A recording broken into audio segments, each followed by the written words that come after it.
What's going on, everybody? It's your boy Liberty here today, bringing you episode 2 in VOD review. And today we are going through some search and destroy streaks from some SND pubs I was playing. First, we're going to start here on Petro, then we're going to go on Piccadilly. And getting right into it, I go directly to the sniper spot, especially in pubs when I'm playing on Petro. I'm always rocking the overkill sniper M4, sniper MP5, one of those two duos, usually M4 as of late, because I've been playing more of an AR style in search and destroy. And I go right for that sniper spot. It's a tough shot to shoot in between the trains. A lot of people like to hop up on the car, the yellow sedan that's behind the bar, because it gives you a better vantage point of, instead of in between the trains, of between the trains and getting into the bomb site, the A bomb site. But I prefer to go for the tough shot just because it's a little more unexpected and it happens a little sooner in the round. So, you know, if my teammates decide that they want to save their streaks because I got a kill before they even, use their streaks, we can play man advantage and keep streaks for later on, especially when I'm not communicating with my team, which lately I'm not, usually just putting on some music. Here I heard a guy behind me, hit him with a little bit of a turn on, and I know that there's a guy to my left. I can hear him moving around within the A bomb site, and I'm assuming that they're going A for the defense because, first of all, they hear me here. I'm on offense, and most people play the A bomb site on offense because you can actually get in there first if you avoid the burning car. I'm in a bit of a precarious situation here, though. I kind of ego chow a bit with dead silence and get caught by a guy in the corner. Luckily, my teammate kind of bails me out on the other side, gets this two-piece, cops the round. But it's a tough situation because there's bomb down, but I know that there's a guy at A, right? So my options there are, do I wrap back, pick up bomb, potentially go to the B side or go for a flank? If I'm communicating with my teammate, most likely that's what I want to do there, right? I want to get bomb, I want to find a way to get the bomb down and play my life. But in that particular instance, I chose the ego chow, probably a mistake. It didn't turn out well. And so in the future, that's something to think about, especially on offense. Getting the bomb down is such an essential component of getting the round victory. Because instead of now the pressure comes off of you and comes onto the other team. In terms of now I don't have to worry about planting this bomb and worrying about time. Now the other team has to worry about defusing and worrying about time. So it gives me a pretty strong advantage. Now off the rip here, we get two of our players dropped, so they get 2 picks. And I'm playing spawn here, because in a pub especially, teams tend to overextend. Even in competitive, teams tend to overextend. So I know if I set up well, that I can catch a guy pushing out of a bomb site, a guy who wants to get the kills, wants to climb up on the leaderboard rather than actually play the objective and get the dub. So somebody says, okay, it's not very much about, to be honest. Get this pick on the guy coming out of A bomb. That's exactly what I'm talking about. People want to play the kills. They don't necessarily want to play the objective. So good recognition there on my part. Blue, just the blue building in general, is a great place to control this entire spawn point from. Because I can see the guys top restaurant if I go to the side. I can see the guys in this alley if I go to the other side. I can see the guys deeper in my spawn, if they try to rotate all the way through. Time's up. Move your asses. Okay, now we are down 2 men. I'm immediately thinking I got to go plant B. Time is not on my side here. Usually I like to plant a little bit earlier in the clock, and I get picked there, as you can see. Because when you're trying to plant the bomb with 10 seconds left, they know you have to plant. So they can just play very passively around the bomb site, wait for you to go for the plant, and that's 5 seconds where you're most likely exposed. And in an instance here where my teammate was not playing with me, and I was kind of, solo missioning in, they can just sit around the bomb site and get an easy pick because no one got my coverage. So going into the next round, a little bit of trash talk. Same play, go right for the snipe, try to see if I can get that pick. Let's see, do I know one? No. It's a tough shot. Most people, like I said, hop up on that yellow car because it's an easier shot down the alley I'm looking down now.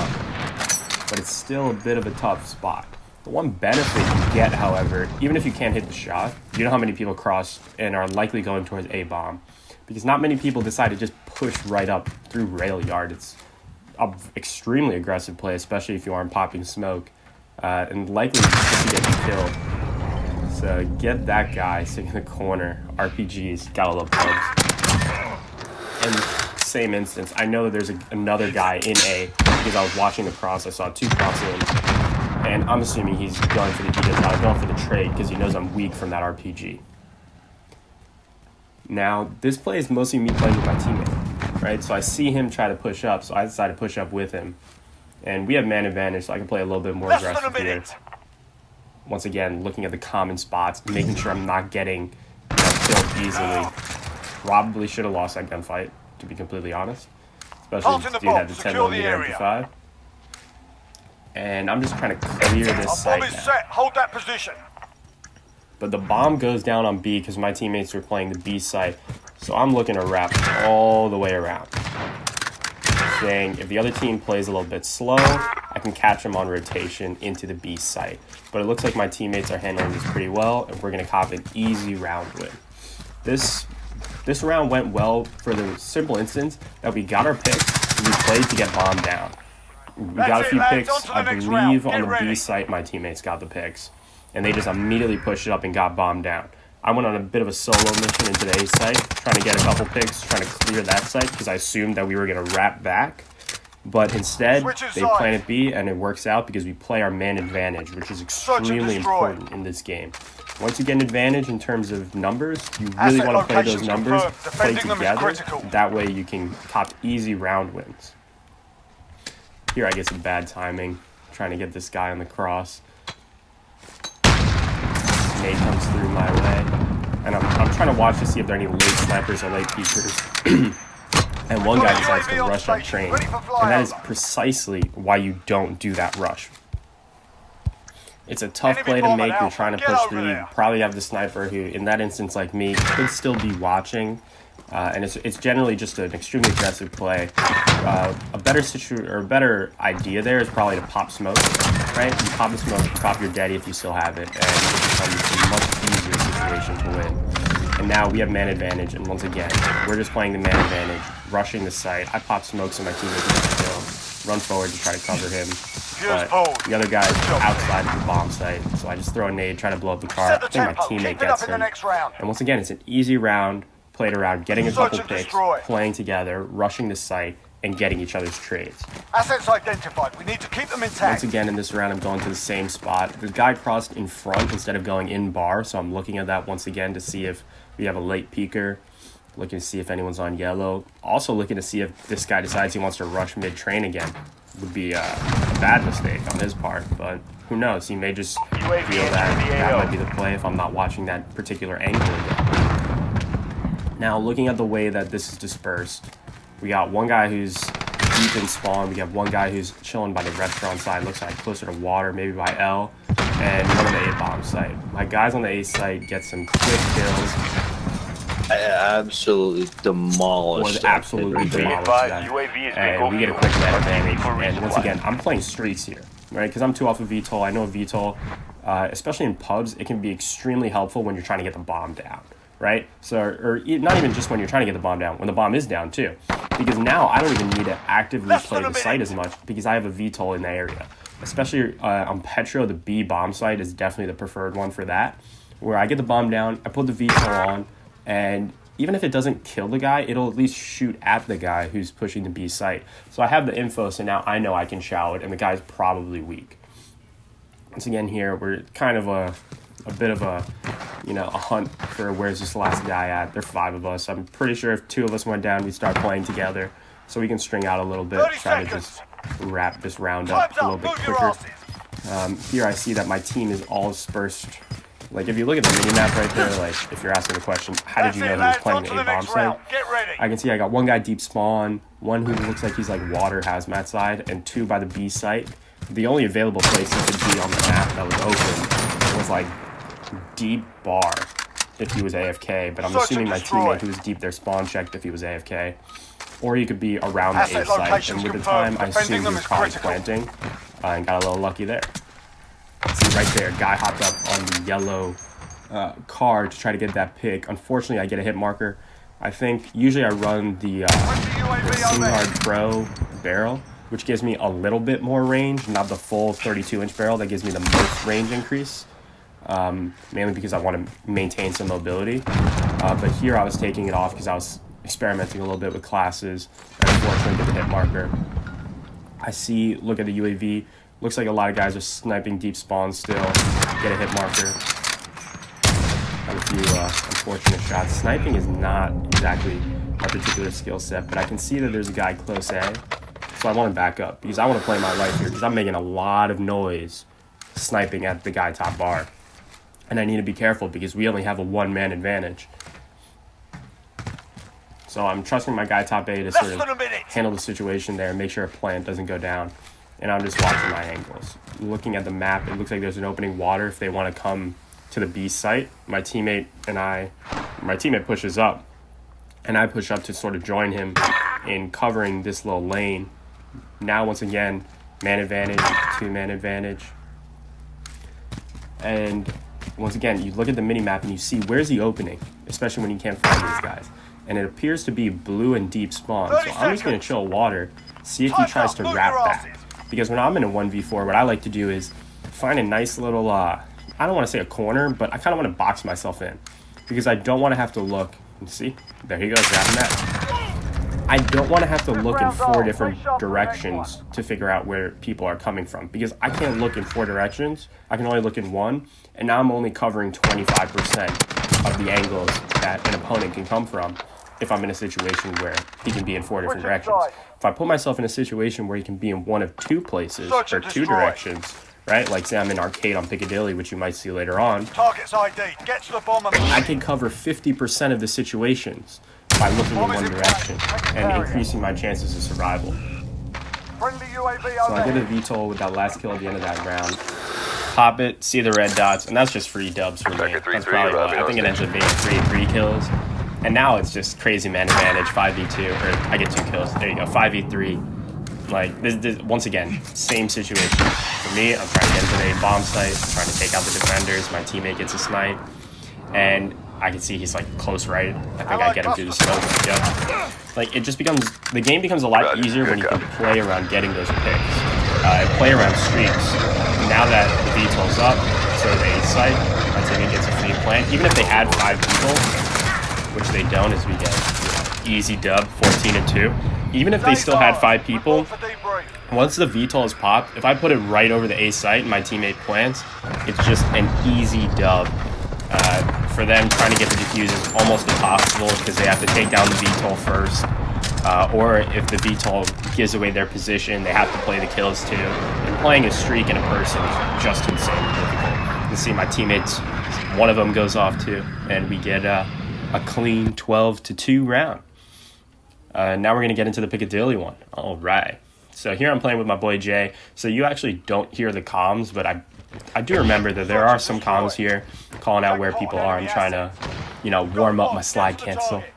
Working on that.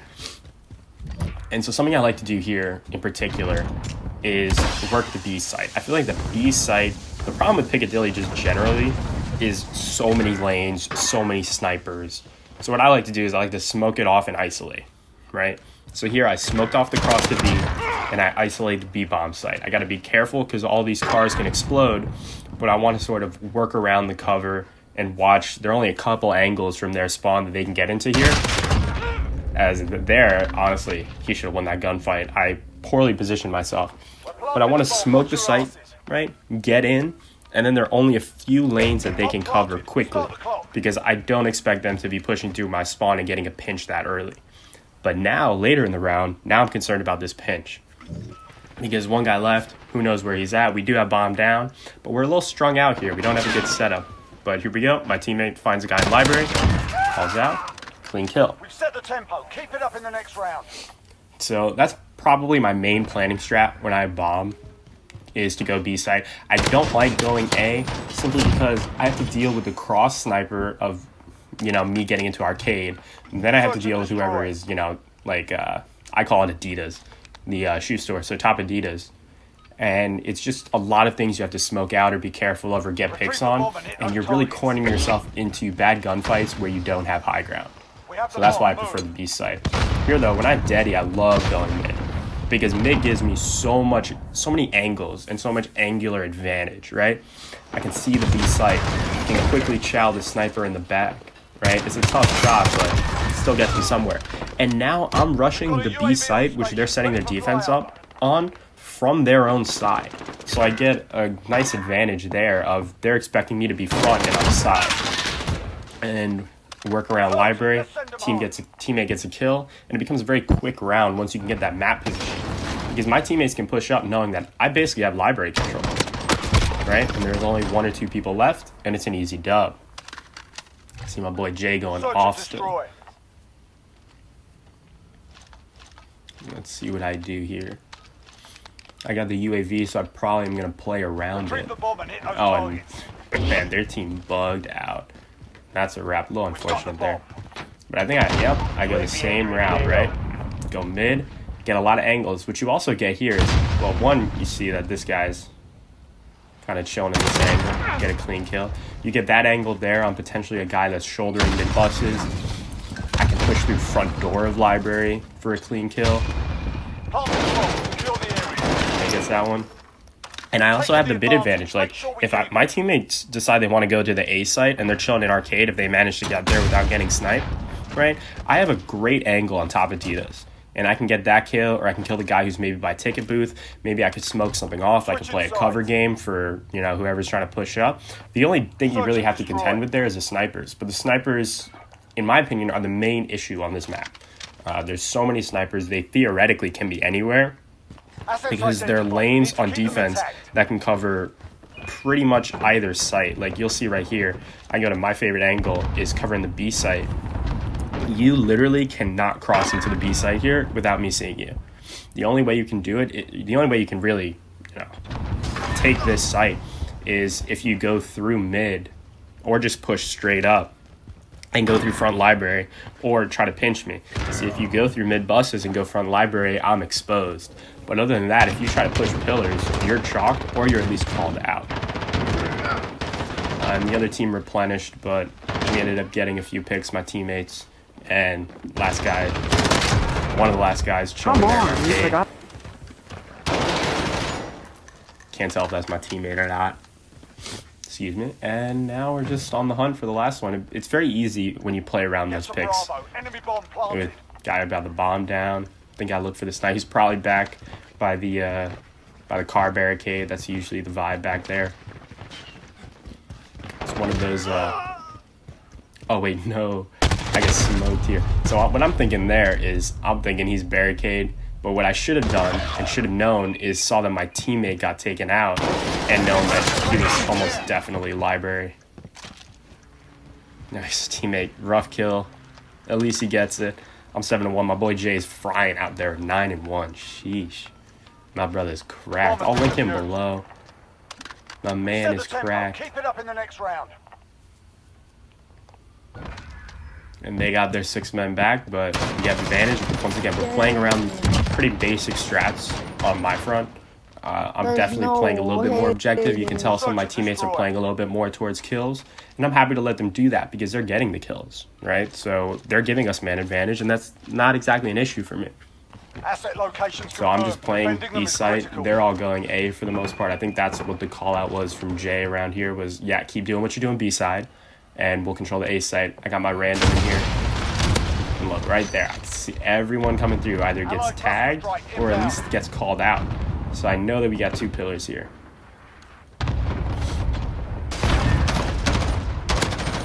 And this guy's just quick. Let's see. I think he ends up down. There we go. Look at that. That's a great example of using utility. Right? He's hanging behind a pillar. No way again! Oh my god! That dude's a little upset. I know he's chilling behind that pillar, so if I nade out the left side, he's got to push right, and it's just good tactical awareness for me. And a good little bunny hop to get the final kill, because I know there too. And he's either chilling by pillars looking at me, or he's chilling in the deep pillar, like inlet, if you go further straight to the left, because that's a common camping spot. Once again, you got to know your spots, and then search and destroy becomes a lot easier, especially in a public match setting. In a competitive setting, it becomes a little bit more strategic. And here we go, 6-3, their team leaves. Once again, same spot. The reason I keep going to this spot is because, like I said, I control the B site from here, especially if someone's watching my mid, or if I at least have awareness of my mid, or at least understand the timings. Like, probably right about now, someone should be coming through mid if they were pushing. Ooh, he needs to win that. But I saw Jay rotate through, so I know I'm chill. And it's a clean win, ladies and gentlemen. So the key takeaway from both of these games is one, player picks and play around them. It becomes a lot easier when you start getting one or two from your people who are fragging out, and then you start playing around it and playing towards the objective. Another one, VTOLs or just streaks in general, using them around bomb sites can be extremely helpful. And understand your lanes, right? And understand, especially on Piccadilly here, that snipers are what controls the map. So figure out how you want to neutralize them with your routes, or how you want to use those sniper lanes to your own advantage when you're playing on the defensive side.